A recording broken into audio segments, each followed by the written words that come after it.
Well, happy 6-6, Johnny. Happy 6-6, Lena. John gets me up at 6 o'clock, starts reciting poetry. Hopefully today will be a little less inflammation. We're going to be keeping an eye on that. Right? Yes, don't worry, it'll be okay. How you feeling right now? Right now I'm comfortable, but that's because you just gave me a upper body acupressure. So, well, I'll just keep doing that today whenever you need it. All right? Yes. So, we've been really busy fielding questions over at Quora, only because there's so much bad information out there. And a lot of people regurgitate wrong information, mostly regarding the labeling of soulmates, karmic this, karmic that.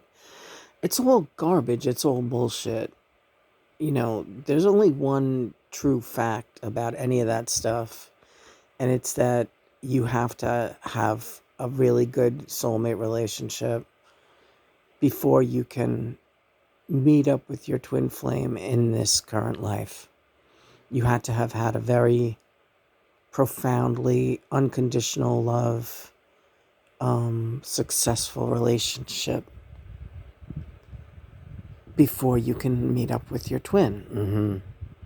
People call it a karmic, people call it a soulmate. It goes by, they're like doing all these labels, but that is just the fact of the matter. It has to do with unconditional love and mastering that connection first before you could possibly hope to be ready for a twin flame relationship. Also, you know what it reminds me of? What? It reminds me of, speaking of which, Fred Seaman, right. It reminds me of someone reading bad John Lennon books, right? And they're all bad. There's only two really kind of good ones out there, and we've already talked about those, but we don't want to make this a John Lennon. John wants to get away from the Lennon label, if that's possible, yeah. If it's possible. His face is everywhere on these videos, but, that's just because he's my twin flame, so it's like, I associate with that visual. What could I say? But, what were you saying about Fred? Oh, we talked to Fred. Yes, we talked to Fred Seaman on Instagram yesterday. Yes, we did.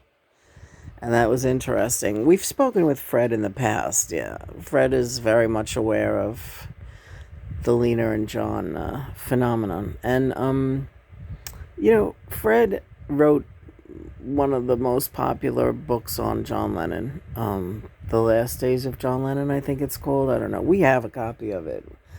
I was given it as a gift like 30 years ago by my younger brother, and I didn't read it until John came back as my twin flame in 2013. I got the book way longer. I had it sitting on a shelf, yep. That shows you how little interest I had in John Lennon, yeah. Right, yeah. But then John said, look, I want you to read this book. I know you have it. And we read it. And some of it is good, but Fred Seaman himself admits to John that he would have done things differently if he had it to do over, as far as his conduct following John's demise. He also would have done the book, but done it differently. He had a lot of bitterness. Yeah. He was holding on to a lot of bitterness when he did that book. And we all agreed, me, John, and Fred, yesterday. Again, Instagram. The interview is over there.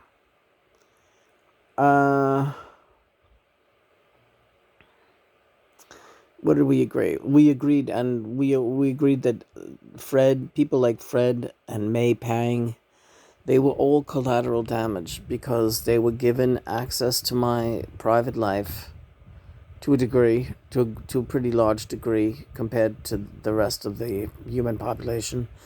They were given an exclusive entree-vu into my private life, and then it was ripped away from them cruelly, one could say, cruelly ripped away from them, and both of them had bitter tastes in their mouths after that, and I don't blame them. I don't really blame them because it's a weirdo situation to be in, and celebrity is a weirdo thing to begin with, and the Beatles were a weirdo scene. Yeah, right. But it was a circus, and it was an exciting scene to be in, and the rest of the world didn't get to feel that specialness of being close to me and having access to me physically, and having conversations with me. It's a big deal. It was a big deal for them, for May, and for Fred. And then it was just jolted away, and that's the end of that. Right. Yeah, yeah. I don't blame them. I don't blame them for being shocked by that. Nobody would. Yoko put it really good. When someone asked Yoko in an interview a while back, do you have any thoughts on, May and her writing a book and all this stuff? And Yoko was just very egalitarian. How do you want to say it? You're saying that word. I'm going to look it up later. She said nobody likes to have their situation taken away from them if they're enjoying that situation, right? And that's Yoko says it. She's always on target. Very bright, brilliant woman, and very intuitive, and she understands people, and she didn't hold it against May. She set the thing up, right? So. Right, John? Yes, she did. She absolutely did. She did set the thing up. That's exactly what happened. Not saying I'm a helpless wimp, but, she made it easy for me to have an affair. At the time, I was kind of popping out of my pants, and I wanted to, yeah, I know. Sex kitten. Well, yeah, I did. And a safe one that wouldn't, would keep her mouth shut. As far as I could see, she was pretty loyal. Until, later. Right, after you were dead. Right, and then she was talking about everything. But, again, I don't blame her either for that. But, anyway, we're talking about Fred. Yeah, all right, so let's get back to Fred Seaman. So, Fred, said that he would have done things differently if he could go back now. But he feels kind of like a dirtbag for the way things went down. And, he went from feeling like a very special person to feeling like a dirtbag. I mean, he made some popularity out of that book of his. A lot of people read it, and a lot of people really love it, and they think that it's a great insight into John's life, and some of it is. But there is an undercurrent of bitterness there, and, perhaps it was a little bit too much power for this young man, and his head exploded. Yeah. We don't blame him. And we left off good with Fred, right, John? Yeah. He knows I love him, it was like having a little brother, and he was a good nanny to Sean in a lot of ways, and yeah, Sean never stayed in touch. No. Sean never stayed in touch with him. Now, Sean loved Fred, but, Sean knew that Fred did something bad to the family after his daddy died, and that was the end of that. Like, Fred he would have had it made because Yoko didn't want to fire him. I mean, she still trusted him and wanted him as an assistant. She needed a lot of help. She ended up using other people, Elliot and Sam, and to help her archive things and take care of business. But she would have kept Fred on if he didn't steal diaries and belongings, and he did a lot of shitty things, and that's the truth of the matter. He was dishonest and disloyal. As soon as John died, he turned on the family. So, but John is a forgiving soul. Yeah. John is a forgiving soul. Right, honey? You're my sweet soul. Yes.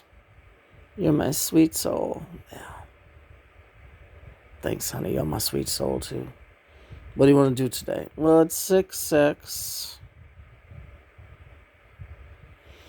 I want to work on a wellness plan. I just want to feel much better today.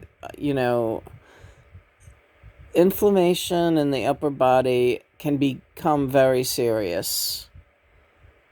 It can constrict the breathing mechanism. It has a lot of, and my injuries to my upper body are intense, and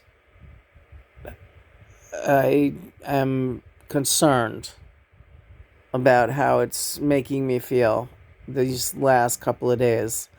Well, I told you about the climate and the weather getting a lot warmer, and the air pressure changing, right?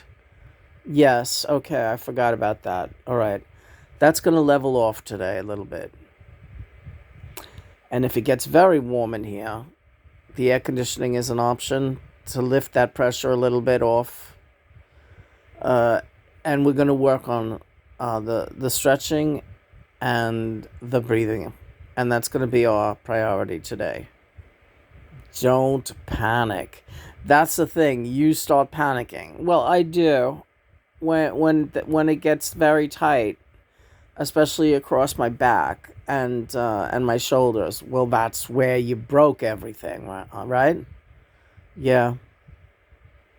Everything was dislocated. Every tendon was torn. And you went untreated for several long weeks before you decided to get yourself to a hospital. Yes. We don't want you to end up back in the hospital, and we're not going to let you go back to the hospital. We are taking care of you, honey. Just trust your John. And don't panic, because that causes constriction and tightness also. And I'm here to talk you down. Because last night you were on the verge of panic. I wanted you to take a valerian. You didn't do that for me. If I want you to take one today, you'll take one? Yes. Yes. Okay. Why didn't you take one last night? I wanted to be awake for my anxiety attack. I didn't want to miss it. I mean, does that make sense? I don't know. I don't know why I didn't take it. You said it to me loud and clear. Take a valerian, Lena. I'm going to insist that you take one today. Either a valerian or a tryptophan for the midday meditation. I want you down. All right, sweetie. And this morning, I would like maybe to work on the saints. If you have some gumption, I'd like us to get up and do a little gluing work on the saints over there. Yes, we'll do some saint work. So yeah, I always kind of liked Fred Seaman. You know, I never had anything against him. He used to be a lot more active on Instagram. He's a big drinker, that guy. Yeah. He looks like a drunk. And you know the thing, Fred is kind of a cool guy because he was into magic mushrooms and stuff, and he was a visionary. He wasn't afraid of hallucinogens. Him and John could hang, you know what I mean? So it's like he really loved, and he says it in his book. He loved having John as a friend. Loved it. But then when the friend was gone, all bets were off, and he just acted like an asshole. Not really taking into consideration that John was watching very closely what was happening, and sending him warning signals left and right from the other side. What about Fred's? And we asked Fred about wanting Julian to have the diaries and using that as his excuse. Right. And he said it was a lame excuse, and it was one that he pulled out of his pocket, and it wasn't, he didn't do it. That was wrong of him to be so presumptuous. He was not a member of the family, no matter how good of an assistant he was, no matter that he was Helen's nephew.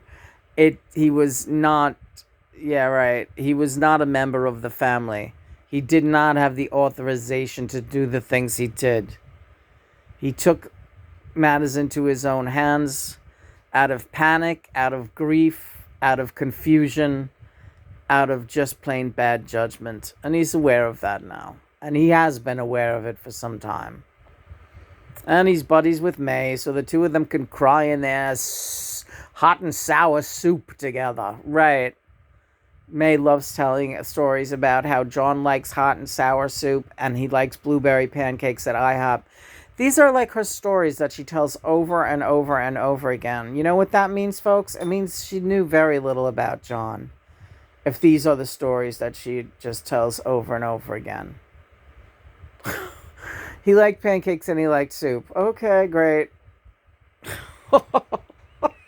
That's my leader. All right, so praise be God and Mother. It is June 6th, 2025. That is a 6 and a 6 and a 9. So that's our dual life path and a number 9. So we have this day to kick it into gear and start figuring out what's next. Yep. All right, so this was interesting, and we'll be, I don't know, singing later, dancing. What are we going to do? Oh, I could go for some dancing. All right.